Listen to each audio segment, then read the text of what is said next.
días. Yo os voy a hablar de dos cuestiones de contribución. Yo voy a hablar básicamente de contribución de los tapones de corcho al aroma del vino.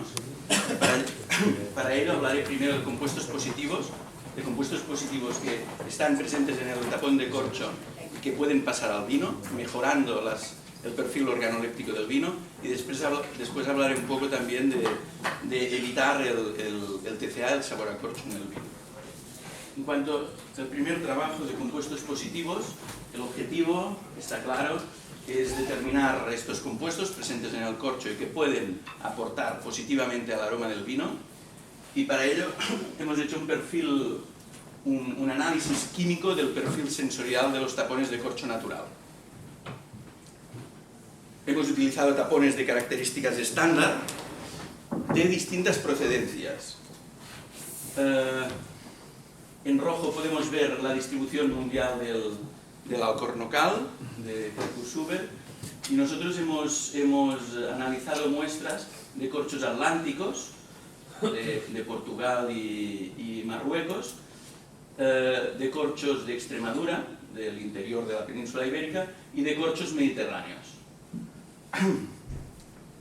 Método de análisis, no me extiendo mucho, hemos macerado el corcho, hemos hecho extracción por SPME y por SPE, por extracción en fase sólida, para un posterior análisis por cromatografía de gases y espectrometría de masas.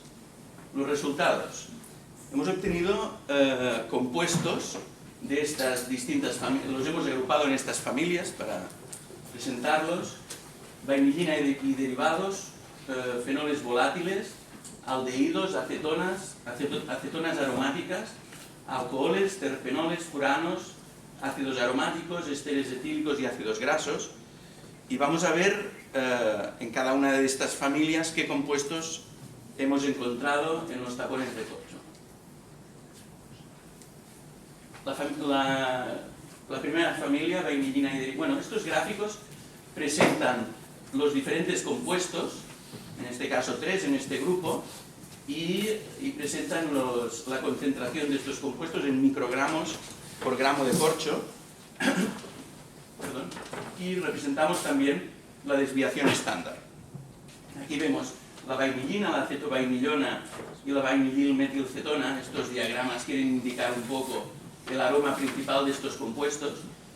La vainillina, de hecho, es el compuesto que está en mayor concentración en el corcho y que puede afectar positivamente las características organolépticas del vino. Y vemos aquí, nos fijamos que la desviación estándar es muy grande. Estas barras representan las medias de los 9 corchos, las 9 procedencias distintas de corcho que hemos analizado.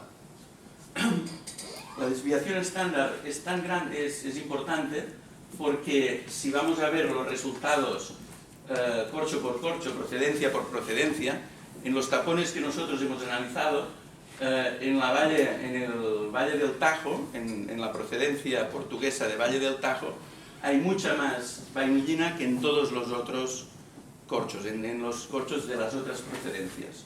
Si vamos a la siguiente familia, vemos los fenoles volátiles, y aquí encontramos el guayacol, el vinilguayacol, el eugenol, el isoeugenol y el ceruleñol. Algunos de ellos, como el eugenol, presentes también en el vino de forma natural. Y aquí vemos que el vinilguayacol es el que está en mayor concentración, y también vemos que la desviación estándar es muy alta. Por lo tanto, las diferencias de concentración entre los 9 corchos analizados son elevadas.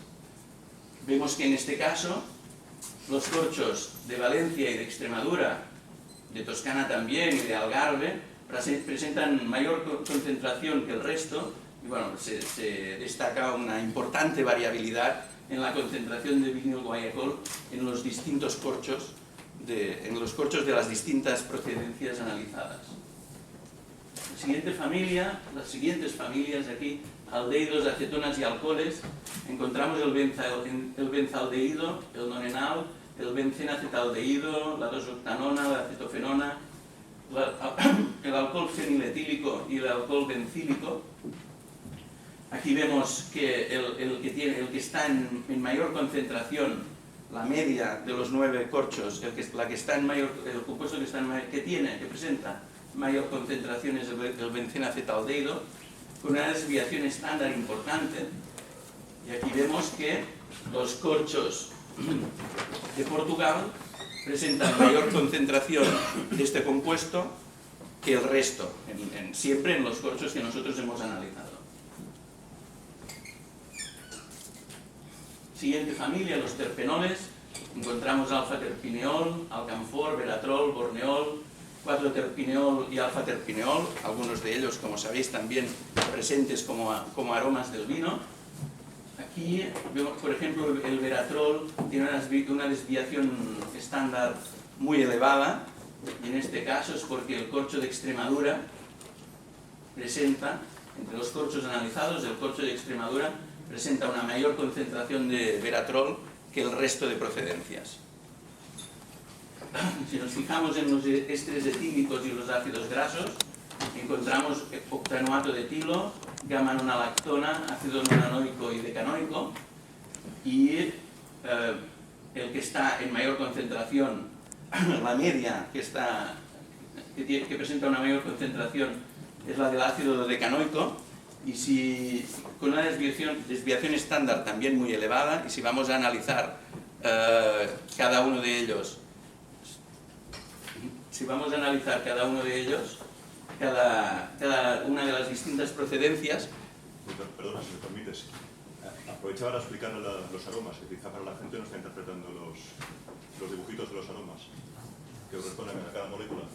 Sí, bueno, lo que intento, creo haberlo dicho, pero lo que intento con cada uno de estos gráficos es un poco señalar qué aromas producen o qué aromas provocan cada uno de estos compuestos. Los compuestos que voy reseñando, el aroma que nos dan, más o menos, porque es difícil definirlo con un gráfico, más o menos presentan estos aromas.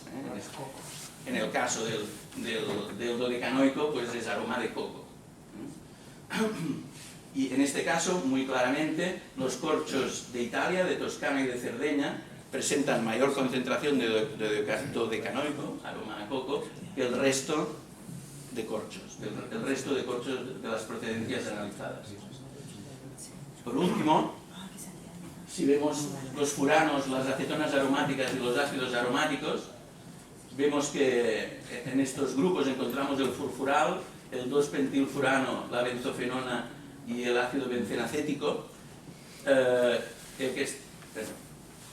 que está en mayor concentración y con una desviación estándar enorme es el furfural, con sabor a caramelo, y en este caso la desviación estándar muy elevada se debe porque el corcho de Marruecos que hemos analizado presentaba una concentración mucho más elevada de furfural que el resto de procedencias. Si hacemos un análisis de componentes principales con todos los datos obtenidos, generamos dos ejes, F1 y F2, que entre los dos tienen un 60% de la variabilidad del conjunto de datos, y que curiosamente, el eje F1 ordena los corchos en función de su procedencia, de forma que a la izquierda aparecen los corchos atlánticos, mientras que a la derecha aparecen los corchos mediterráneos. Incluso si vamos siguiendo de derecha a izquierda, se van ordenando los corchos en función de su procedencia de este a oeste. Empezamos con los corchos italianos, la costa española, mediterránea, después los corchos de Marruecos, interior de España, y corcho atlántico de Portugal. Si tenemos en cuenta los dos ejes, teniendo en cuenta este eje F1, diríamos que en los corchos analizados, los corchos, en estos que hemos analizado, los corchos mediterráneos presentan una mayor contribución de acetonas, aromáticas y alcoholes, una mayor concentración de aldehídos y también de vainillinas. Si tenemos en cuenta los dos ejes, podemos hacer 4 grupos corcho italiano, de Italia, con una contribuciones mayores de acetonas aromáticas, acetonas, alcoholes y ácidos grasos.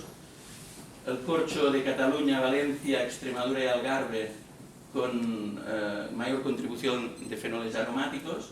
Corcho de Marruecos, un poco separado del resto, con ya hemos visto una gran contribución de los furanos, pero también de terpenoles, ácidos aromáticos y ésteres etílicos.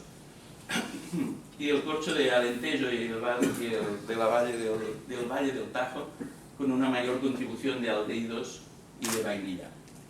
La conclusión a este primer trabajo es que hemos encontrado que el corcho presenta compuestos aromáticos capaces de tener un impacto positivo sobre la calidad sensorial de los vinos, que existe una gran diversidad entre la composición aromática de los distintos corchos que hemos analizado y que puede resultar interesante, tenemos el indicio de que puede resultar interesante estudiar la relación entre la zona de origen del corcho y su perfil sensorial. Este no era el objetivo de este trabajo, pero los datos que hemos obtenido nos dan a pensar que podemos profundizar en esta cuestión.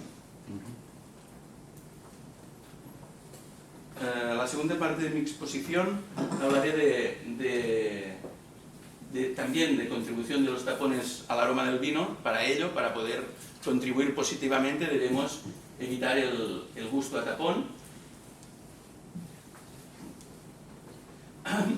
El objetivo es un objetivo general del sector corchero, que es reducción del TCA para evitar el gusto a tapón en el vino. Este es un objetivo que tenemos todos.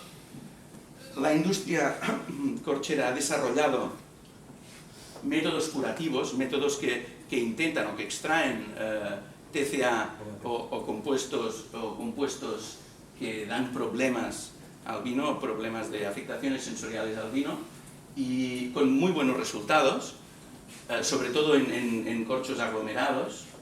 Pero nosotros pensamos que también es positivo, que hay un camino a recorrer en cuanto a generar métodos de prevención del TCA, no curativos al final, sino de prevención, de que no se produzca el TCA.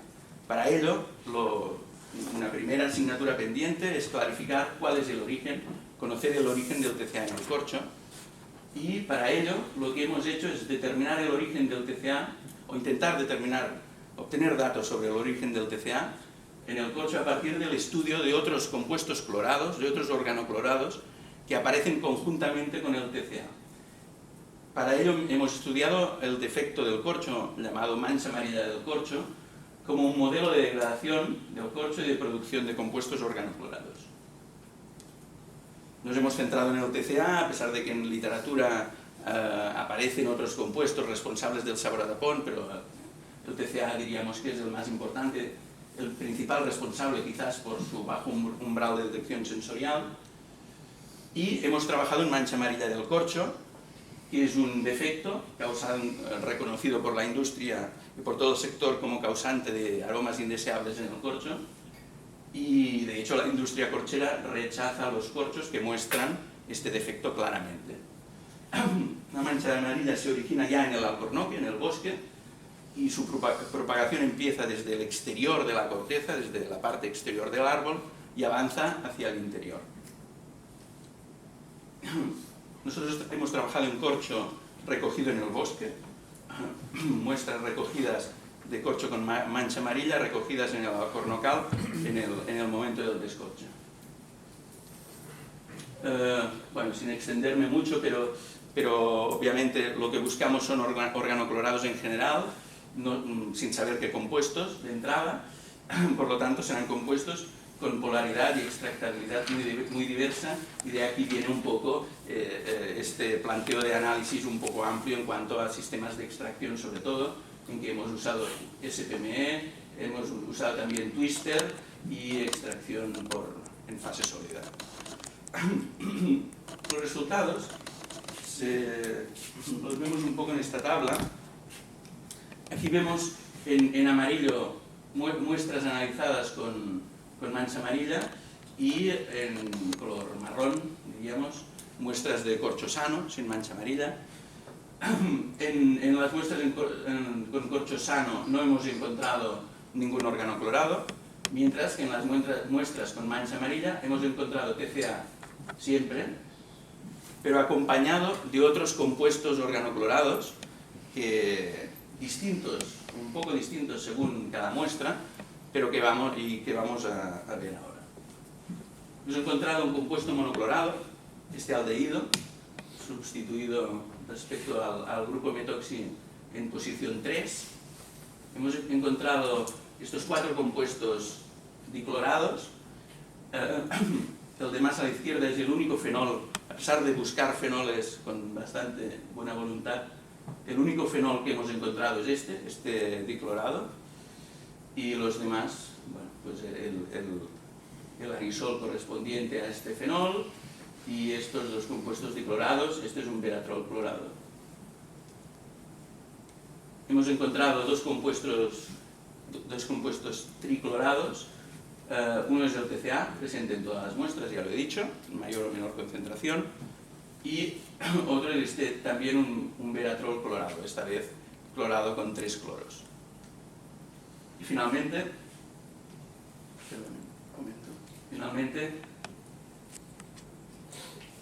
compuestos tetraclorados, un veratrol clorado y este isómero. También encontramos 7 compuestos clorados que sabemos que son clorados. Los compuestos que he presentado hasta ahora se han analizado por gases masas y se han identificado por la librería de escáneres, mientras que estos compuestos de que hablaré a continuación, la librería de escáneres, la librería NIST, las librerías normales que se utilizan, estos compuestos no están presentes y por lo tanto no los he podido identificar por esta vía. Sé que son compuestos diclorados la mayoría porque presentan esta distribución isotópica 961, y lo que he hecho es análisis mediante Kutov, que proporciona un espectro más sensible, más exacto, y a partir del análisis de Kutov de estos 7 compuestos podemos determinar la masa exacta, en consecuencia bastante exactamente la fórmula molecular, y entonces vemos las pérdidas de masas que tenemos y por tanto los fragmentos que necesitamos para hacer la molécula. En este caso, la molécula resultante es esta, de la que después de estudiar bien el espectro, la estructura propuesta es esta, a pesar de que no tenemos ninguna información sobre la distribución de los sustituyentes en el anillo. Sabemos que son estos sustituyentes, sabemos que es un anillo bencénico diclorado, pero no sabemos cómo se distribuyen estos sustituyentes en el anillo. Esta es otra de destacar, y aparecía en el caso anterior, este compuesto, es muy claramente que aparecen en todas las moléculas, aparece este sustituyente con este doble enlace. Una molécula similar. Aquí aparece un grupo ácido. En este caso es claramente un fenol, porque tenemos esta pérdida de agua. Además, tenemos claramente también este triple enlace, y para poder cuadrar con la fórmula tenemos que la molécula tiene que no ser aromática y ser este compuesto, esta quinona. Este caso es la fórmula a la que llegamos, el espectro es igual que el anterior, lo que pasa que aparece a un tiempo de retención diferente, con lo cual pensamos que es un isómero del anterior. Microorganismos que pueden producir esta metilación, pero de donde viene el TCP, pues bueno, las hipótesis que se manejan en la bibliografía, una primera es la síntesis química, la formación de TCP a partir de niveles bajos de cloro presentes, por ejemplo, en las aguas de las redes urbanas de distribución de agua, y de fenoles presentes en el medio ambiente que pueden venir perfectamente de la degradación de la lignina.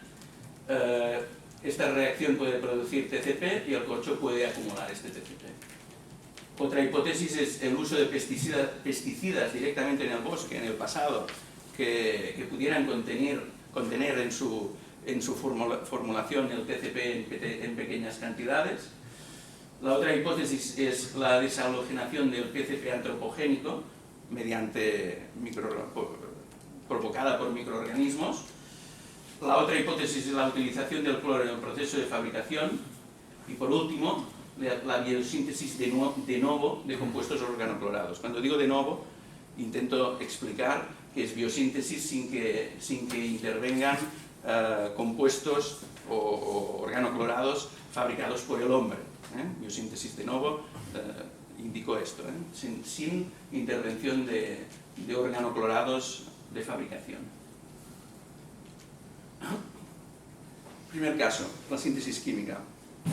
Ya he explicado, cloro con fenoles, esto puede estar en el ambiente y de esta reacción tenemos PCP y este compuesto diclorado que nosotros hemos encontrado en mancha amarilla.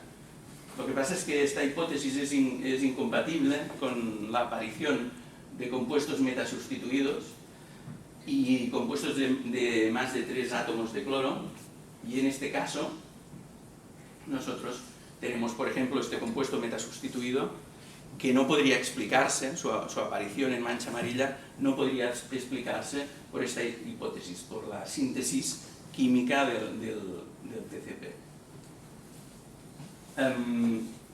En cuanto a este tipo, a los compuestos que hemos encontrado por Kutov, como no sabemos la distribución de los cloros en el anillo, no sabemos si realmente es posible la síntesis química, pero de hecho, si fuera síntesis química, también nos deberíamos preguntar estos compuestos, por ejemplo si los dos cloros, cuál es su origen, cuál es el origen del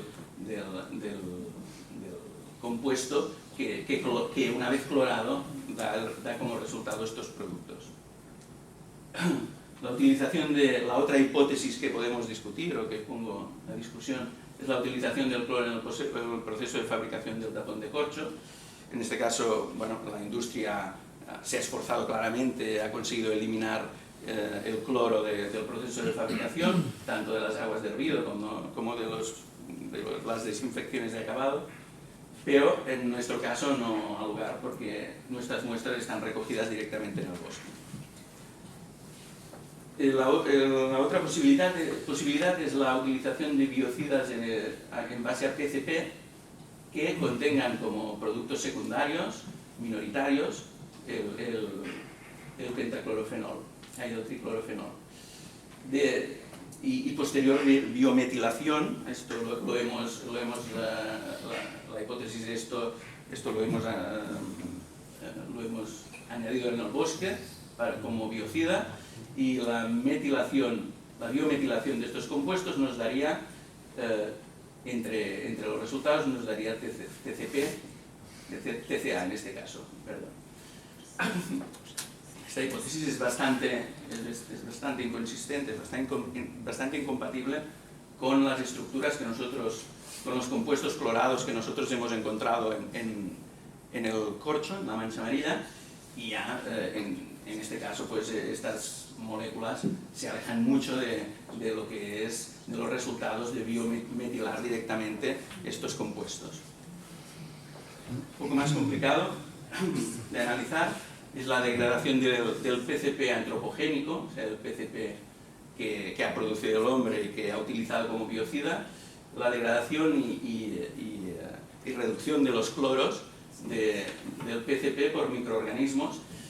El efecto de los microorganismos sobre el PCP se ha estudiado mucho en bioremediación de suelos, sobre todo, y están muy claros cuáles son los procesos y cuáles son los compuestos resultantes de los diferentes grupos el efecto de los diferentes grupos sobre suelos contaminados con PCP. En el caso de bacterias aerobias, lo que se produce, actúan colocando un grupo OH, un grupo fenol en posición 4, y posteriormente van declorando la molécula. Y esto es incompatible con compuestos que nosotros hemos encontrado que tienen menos de 4 átomos de carbono y que no presentan el grupo hidroxilo en posición 4. En el caso de bacterias aerobias está descrito un conjunto complejo de cloranisoles y clorofenoles que se producen, y nosotros estos compuestos, estas listas de compuestos no coinciden con los compuestos que nosotros encontramos en mancha amarilla. Y en el caso de los hongos basidomicetos actúan un poco como las bacterias anaerobias, introduciendo un grupo, en este caso un oxígeno, en posición 4, y esto tampoco cuadraría, como en el caso de las bacterias anaerobias, con estos compuestos, por ejemplo, con estos compuestos que nosotros encontramos. Y si ya tenemos en cuenta las moléculas que hemos analizado por Kutov, pues estas estructuras se alejan mucho y no las encontramos en las listas o o no son producto del tipo de reacciones que están publicadas, que producen estos microorganismos al degradar el pentaclorofenol. También quiero presentar aquí que este artículo de 1904, titulado Sur la maladie de la tache de Chenlier, ¿no?, sobre la mancha amarilla del corcho, y en ella el señor Monsieur Bordas dice: nosotros hemos estudiado esta cuestión, la cuestión de la mancha amarilla del corcho, y hemos constatado que el tapón comunica el sabor a corcho a los líquidos cuando este tapón sale de planchas afectadas por mancha amarilla. Por tanto, en 1904 este señor habla de mancha amarilla y la asocia a goutte de bouchon, y en 1904 evidentemente no existían los organoclorados de síntesis, no existe, que empezó la producción en 1950 y se popularizó la utilización a partir de 1970 más o menos. La última hipótesis que me queda es la biosíntesis de novo, o sea, la biosíntesis sin participación de organoclorados de síntesis de estos compuestos organoclorados que nosotros hemos encontrado. Sabemos que muchos hongos son capaces de producir organoclorados aromáticos, bencénicos de novo. Hay muchos antibióticos, por ejemplo, que son aromáticos clorados y que se producen de novo, sin intervención de organoclorados de síntesis. En vista de todos estos resultados, diríamos que a pesar de que hay que estudiar más a fondo el tema, hay una serie de hipótesis que son la síntesis química del TCP, la biosíntesis a partir de compuestos clorados de origen antropogénico y la utilización de compuestos clorados en el proceso de fabricación, que estas hipótesis no cuadran, las podemos desechar para explicar los organoclorados que hemos encontrado en mancha amarilla del corcho, y que la hipótesis más compatible, la hipótesis compatible con los resultados obtenidos, es la biosíntesis de novo, sin intervención de organoclorados de síntesis de los organoclorados que hemos encontrado en corcho. Un poco, y no me extiendo mucho más, pero hemos realizado durante dos sacas una pequeña experiencia de triturar corcho con mancha amarilla y corcho sano, sembrar en placa con distintos medios, a partir de aquí aislar colonias, amplificar ADN y secuenciar, y los resultados. He de decir que esto está hecho en planchas de corcho sacadas del bosque, en las mismas planchas que todo trabajo en mancha amarilla, y que el corcho utilizado era corcho del interior de las planchas, no corcho del exterior. Si cogemos corcho sano en el exterior de las planchas, encontraremos muchos más microorganismos. Estoy hablando del interior de la plancha. En el caso de corcho sano, y en el caso de mancha amarilla en la zona de cambio del color de mancha amarilla a corcho sano. Entonces, en corcho sano hemos encontrado básicamente estos microorganismos, básicamente diferentes especies de Penicillium, Mobiodendron y Aerobasidium pullulans. En cambio, en corcho con mancha amarilla la diversidad es mucho mayor. Hay todos estos microorganismos y también estos,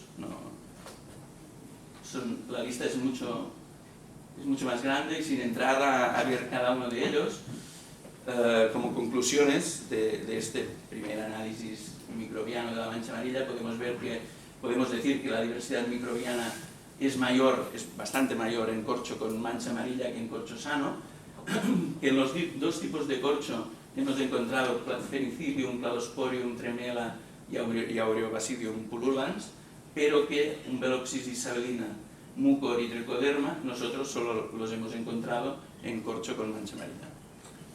Y muchas gracias.